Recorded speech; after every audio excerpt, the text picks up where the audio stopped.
উঁচু দাণ্ডটিকে বলা হয় লাইটনিং অ্যারেস্টার বা বজ্রপাত নিরোধক দণ্ড। ফ্যাক্টরি এবং উঁচু বিল্ডিংয়ের ছাদে এগুলো বসানো একটি অত্যন্ত গুরুত্বপূর্ণ নিরাপত্তামূলক ব্যবস্থা। নিচে এর কারণ ও কার্যপদ্ধতি বিস্তারিত আলোচনা করা হল।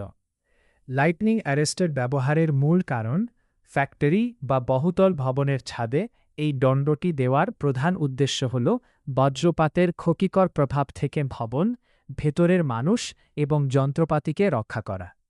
ভবনের কাঠামোগত সুরক্ষা। বজ্রপাতে প্রচুর পরিমাণ বৈদ্যুতিক শক্তি ও তাপ উৎপন্ন হয়। সরাসরি কোনো ভবনের ছাদে বজ্রপাত হলে ছাদ ফেটে যাওয়া, আগুন ধরে যাওয়া বা বিল্ডিংয়ের কাঠামোগত ব্যাপক ক্ষতি হওয়ার সম্ভাবনা থাকে। এই দণ্ডটি সেই বিদ্যুৎকে নিজের দিকে টেনে নেয় এবং ভবনকে রক্ষা করে। জীবন বাঁচানো। ফ্যাক্টরি বা রেসিডেন্সিয়াল বিল্ডিংয়ে অনেক মানুষ থাকেন। বজ্রপাতের সরাসরি আঘাত থেকে তাদের প্রাণহানির ঝুঁকি কমাতে এটি অপরিহার্য। দামি যন্ত্রপাতি ও মেশিনারিজ রক্ষা। ফ্যাক্টরিতে সাধারণত প্রচুর সংবেদনশীল ও দামি বৈদ্যুতিক যন্ত্রপাতি থাকে। বজ্রপাত হলে বিদ্যুৎ লাইনে হঠাৎ ভোল্টেজ বেড়ে পাওয়ার সার্জ গিয়ে এসব মেশিন পুড়ে যেতে পারে। লাইটনিং অ্যারেস্টার অতিরিক্ত বিদ্যুৎকে মাটিতে পাঠিয়ে দিয়ে এসব যন্ত্রপাতি সুরক্ষিত রাখে। অগ্নিকাণ্ড রোধ। অনেক ফ্যাক্টরিতে রাসায়নিক বা দাহ্য পদার্থ থাকে।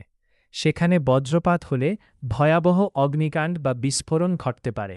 এই নিরোধক দণ্ডটি সেই ঝুঁকি অনেকাংশে কমিয়ে দেয়। এটি কিভাবে কাজ করে? লাইটনিং অ্যারেস্টারের কাজ করার পদ্ধতিটি খুব সরল কিন্তু অত্যন্ত কার্যকর। আকর্ষণ। এই দণ্ডটি সাধারণত তামা, অ্যালুমিনিয়াম বা লোহার তৈরি হয় এবং এর উপরের দিকটা সূচালো থাকে। মেঘ থেকে যখন বজ্রপাত হয় তখন বিদ্যুৎ সবসময় সবচেয়ে সহজ ও কাছাকাছি পরিবাহী পথ খোঁজে। সূচালো এবং উঁচু হওয়ার কারণে বজ্রপাত সরাসরি বিল্ডিংয়ে আঘাত না করে এই দণ্ডটিতে আঘাত করে। পরিবহন।